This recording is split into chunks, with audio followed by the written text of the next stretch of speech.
Alright, so you think you know how comets work? Get ready to have your mind blown. We just had a visitor from another star system, a comet named 3I Atlas, and it did something that, according to everything we thought we knew, should have been impossible. You know the basic deal with comets.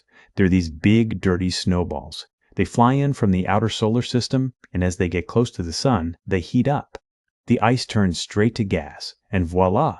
You get that classic glowing cloud and tail. There's a sort of invisible line in space for this, a frost line. For water ice to start vaporizing, a comet generally needs to get within about 2 or 3 times Earth's distance from the sun.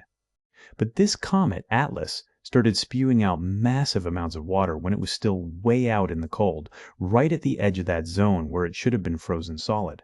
And I'm not talking about a little trickle. We calculated it was losing about 88 pounds of water every single second. That's literally like a fire hose on full blast.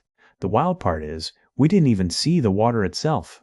NASA's Swift Observatory spotted its chemical ghost, a molecule called hydroxyl, which is what you get when intense sunlight zaps a water molecule and breaks it apart.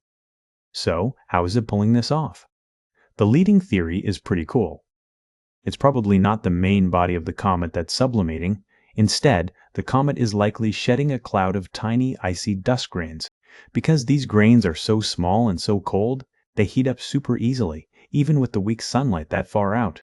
Okay, so why does this matter? Here's the kicker. This comet isn't from our solar system. It's an alien. It came from a completely different star. So, when we study its water, we're basically reading a postcard from another planetary system. It's a huge piece of evidence that the basic ingredients for life aren't unique to our little neighborhood. They're out there, all over the galaxy. This is what makes it so exciting. Atlas is only the third interstellar visitor we've ever seen, and all 3 have been completely different. The first one, Oumuamua, was a bizarre, dry, cigar-shaped rock. The second, Borisov, was loaded with carbon monoxide. And now we have Atlas, this premature water blaster. It's like the universe is telling us that there's no single recipe for building a solar system.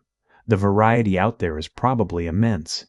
Every time one of these things flies through, it completely rewrites what we thought we knew.